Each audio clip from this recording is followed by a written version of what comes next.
Assalamualaikum warahmatullahi wabarakatuh. Saya Siti Amilda Zuhriya dari BKI semester 3.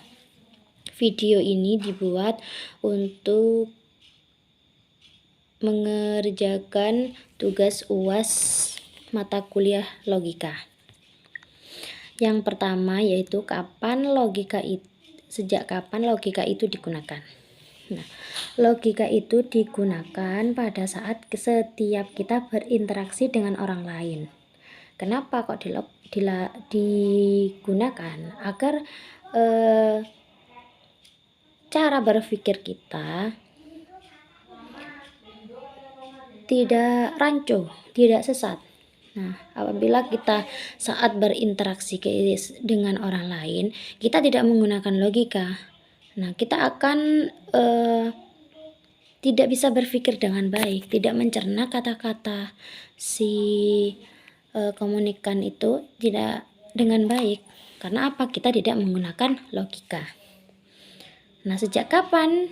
Nah, sejak mulai bayi atau mulai saat masih anak-anak kita sudah menggunakan logika, tapi ada tingkatannya. Kalau anak-anak masih berpikirnya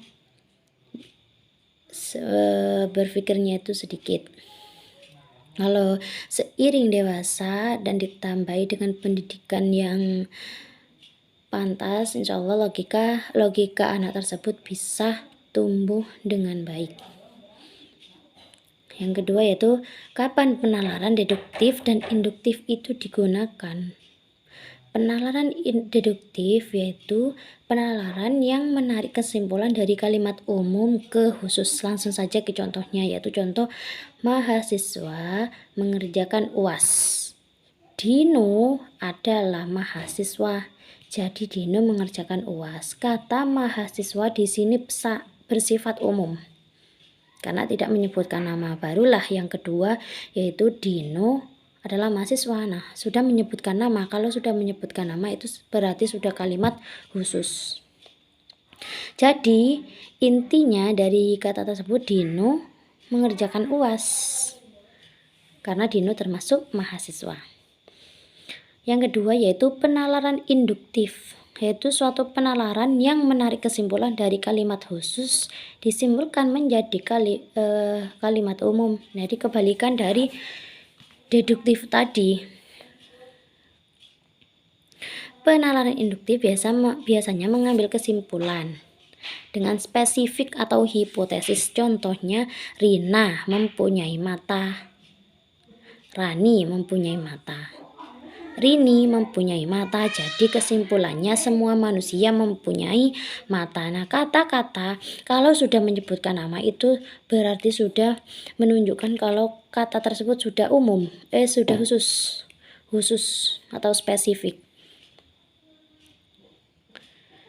Kesimpulannya jadi semua manusia punya mata.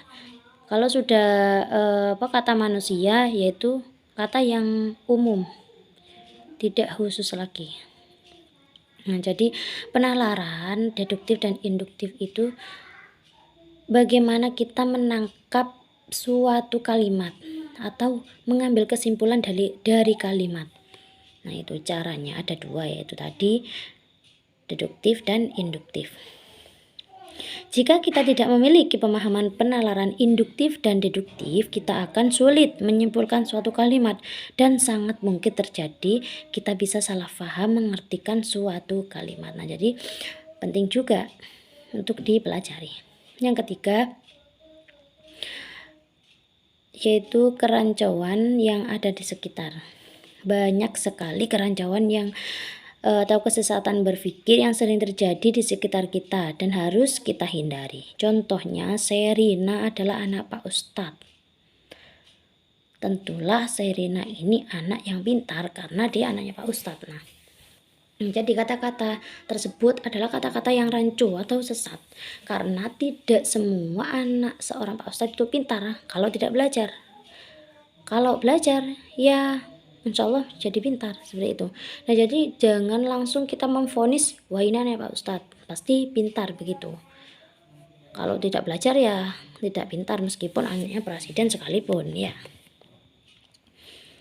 Yang keempat yaitu apa kaitannya ilmu logika ya dalam bimbingan konseling. Kenapa kok kita mempelajari ilmu logika tersebut? Nah, tentulah sangat penting mempelajari ilmu logika di dalam bimbingan konseling karena kita kan calon konselor yang tentunya akan menerima berbagai curhatan, berbagai curahan hati seorang konseli. Nah, tentulah kita butuh ilmu logika agar kita tidak terjadi salah paham dalam mengartikan kata-kata si konseli tersebut. Nah, jadi kita bisa membantu konseli dengan mudah dan baik agar